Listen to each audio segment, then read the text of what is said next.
21. Rosemary had another dinner date, a birthday party for a member of the company. Dick ran into Collis Clay in the lobby, but he wanted to dine alone, and pretended an engagement at the Excelsior. He drank a cocktail with Collis and his vague dissatisfaction crystallized as impatience. He no longer had an excuse for playing truant to the clinic. This was less an infatuation than a romantic memory. Nicole was his girl, too often he was sick at heart about her, yet she was his girl. Time with Rosemary was self-indulgence, time with Collis was nothing plus nothing. In the doorway of the Excelsior he ran into baby Warren. Her large beautiful eyes, looking precisely like marbles, stared at him with surprise and curiosity. "I thought you were in America, Dick. Is Nicole with you?" "I came back by way of Naples." The black band on his arm reminded her to say, "I'm so sorry to hear of your trouble." Inevitably they dined together. "Tell me about everything," she demanded. Dick gave her a version of the facts, and baby frowned. She found it necessary to blame someone for the catastrophe in her sister's life. "Do you think Dr. Domler took the right course with her from the first? There's not much variety in treatment anymore. Of course you try to find the right personality to handle a particular case. Dick, I don't pretend to advise you or to know much about it, but don't you think a change might be good for her, to get out of that atmosphere of sickness and live in the world like other people?" "But you were keen for the clinic," he reminded her. "You told me you'd never feel really safe about her. That was when you were leading that hermit's life on the Riviera, up on a hill way off from anybody." "I didn't mean to go back to that life. I meant, for instance, London. The English are the best balanced race in the world." "They are not," he disagreed. "They are. I know them, you see. I meant it might be nice for you to take a house in London for the spring season. I know a dove of a house in Talbot Square you could get furnished. I mean, living with sane, well-balanced English people." She would have gone on to tell him all the old propaganda stories of 1914 if he had not laughed and said, "I've been reading a book by Michael Arlen and if that's—" She ruined Michael Arlen with a wave of her salad spoon. "He only writes about degenerates. I mean the worthwhile English." As she thus dismissed her friends, they were replaced in Dick's mind only by a picture of the alien, unresponsive fac-s that peopled the small hotels of Europe. "Of course it's none of my business," baby repeated, as a preliminary to a further plunge, "but to leave her alone in an atmosphere like that. I went to America because my father died. I understand that. I told you how sorry I was." She fiddled with the glass grapes on her necklace. "But there's so much money now. Plenty for everything, and it ought to be used to get Nicole well. For one thing, I can't see myself in London." "Why not? I should think you could work there as well as anywhere else." He sat back and looked at her. If she had ever suspected the rotted old truth, the real reason for Nicole's illness, she had certainly determined to deny it to herself, shoving it back in a dusty closet like one of the paintings she bought by mistake. They continued the conversation in the Ulpia, where Collis Clay came over to their table and sat down, and a gifted guitar player thrummed and rumbled Suona fanfara mia in the cellar piled with wine casks. "It's possible that I was the wrong person for Nicole," Dick said. "Still, she would probably have married someone of my type, someone she thought she could rely on, indefinitely." "You think she'd be happier with somebody else?" Baby thought aloud suddenly. Of course it could be arranged. Only as she saw Dick bend forward with helpless laughter did she realize the preposterousness of her remark. "Oh, you understand," she assured him. "Don't think for a moment that we're not grateful for all you've done. And we know you've had a hard time, for God's sake," he protested. "If I didn't love Nicole it might be different." "But you do love Nicole?" she demanded in alarm. Collis was catching up with the conversation now and Dick switched it quickly. "Suppose we talk about something else, about you, for instance. Why don't you get married? We heard you were engaged to Lord Paley, the cousin of the—" "Oh, no." She became coy and elusive. "That was last year. Why don't you marry?" Dick insisted stubbornly. "I don't know. One of the men I loved was killed in the war, and the other one threw me over. Tell me about it. Tell me about your private life, baby, and your opinions." "You never do, we always talk about Nicole." Both of them were Englishmen. I don't think there's any higher type in the world than a first-rate Englishman, do you? If there is, I haven't met him. This man, oh, it's a long story. I hate long stories, don't you? And how, said Collis. Why, no, I like them if they're good. That's something you do so well, Dick. You can keep a party moving by just a little sentence or a saying here and there. I think that's a wonderful talent. It's a trick, he said gently. That made 3 of her opinions he disagreed with. Of course I like formality, I like things to be just so, and on the grand scale. I know you probably don't, but you must admit it's a sign of solidity in me. Dick did not even bother to dissent from this. Of course I know people say, Baby Warren is racing around over Europe, chasing one novelty after another, and missing the best things in life, but I think on the contrary that I'm one of the few people who really go after the best things. I've known the most interesting people of my time.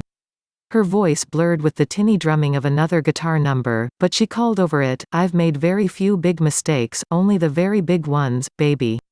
She had caught something facetious in his eye and she changed the subject.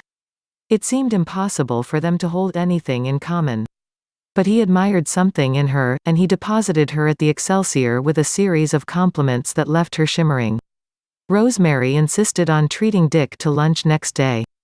They went to a little trattoria kept by an Italian who had worked in America, and ate ham and eggs and waffles. Afterward, they went to the hotel. Dick's discovery that he was not in love with her, nor she with him, had added to rather than diminished his passion for her. Now that he knew he would not enter further into her life, she became the strange woman for him. He supposed many men meant no more than that when they said they were in love, not a wild submergence of soul, a dipping of all colors into an obscuring dye, such as his love for Nicole had been. Certain thoughts about Nicole, that she should die, sink into mental darkness, love another man, made him physically sick. Nicotera was in Rosemary's sitting room, chattering about a professional matter. When Rosemary gave him his cue to go, he left with humorous protests and a rather insolent wink at Dick. As usual, the phone clamored and Rosemary was engaged at it for 10 minutes, to Dick's increasing impatience. Let's go up to my room, he suggested, and she agreed. She lay across his knees on a big sofa, he ran his fingers through the lovely forelocks of her hair. Let me be curious about you again, he asked.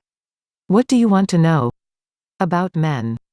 I'm curious, not to say prurient. You mean how long after I met you? Or before? Oh, no. She was shocked. There was nothing before. You were the first man I cared about. You're still the only man I really care about. She considered. It was about a year, I think. Who was it? Oh, a man. He closed in on her evasion. I'll bet I can tell you about it. The first affair was unsatisfactory and after that there was a long gap. The second was better, but you hadn't been in love with the man in the first place. The third was all right, torturing himself, he ran on. Then you had one real AF affair that fell of its own weight, and by that time you were getting afraid that you wouldn't have anything to give to the man you finally loved. He felt increasingly Victorian. Afterwards there were half a dozen just episodic affairs, right up to the present. Is that close? She laughed between amusement and tears. It's about as wrong as it could be, she said, to Dick's relief. But someday I'm going to find somebody and love him and never let him go. Now his phone rang and Dick recognized Nicotera's voice, asking for Rosemary. He put his palm over the transmitter. Do you want to talk to him? She went to the phone and jabbered in a rapid Italian Dick could not understand. This telephoning takes time, he said. It's after 4 and I have an engagement at 5. You better go play with Signor Nicotera. Don't be silly. Then I think that while I'm here you ought to count him out. It's difficult. She was suddenly crying. Dick, I do love you, never anybody like you. But what have you got for me? What has Nicotera got for anybody? That's different. Because youth called to youth. He's a spick, he said. He was frantic with jealousy, he didn't want to be hurt again. He's only a baby, she said, sniffling. You know I'm yours first. In reaction, he put his arms about her, but she relaxed wearily backward. He held her like that for a moment, as in the end of an adagio, her eyes closed, her hair falling straight back like that of a girl drowned. "Dick, let me go. I never felt so mixed up in my life." He was a gruff red bird, and instinctively she drew away from him as his unjustified jealousy began to snow over the qualities of consideration and understanding with which she felt at home. "I want to know the truth," he said. "Yes, then. We're a lot together. He wants to marry me, but I don't want to." "What of it? What do you expect me to do? You never asked me to marry you. Do you want me to play around forever with half-wits like Collis Clay? You were with Nicotera last night?" "That's none of your business," she sobbed. "Excuse me, Dick, it is your business. You and Mother are the only two people in the world I care about." "How about Nicotera?" "How do I know?"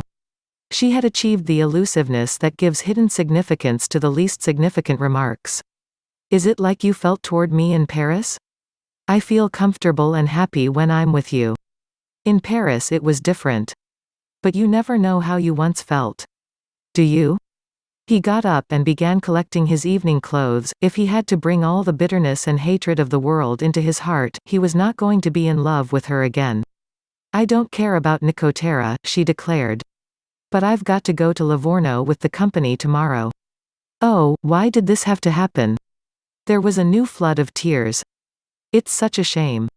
Why did you come here? Why couldn't we just have the memory anyhow? I feel as if I'd quarreled with Mother." As he began to dress, she got up and went to the door. "I won't go to the party tonight." It was her last effort. "I'll stay with you." "I don't want to go anyhow." The tide began to flow again, but he retreated from it. "I'll be in my room," she said. "Goodbye, Dick." "Goodbye." "Oh, such a shame, such a shame. Oh, such a shame. What's it all about anyhow? I've wondered for a long time. But why bring it to me? I guess I'm the Black Death," he said slowly. "I don't seem to bring people happiness anymore.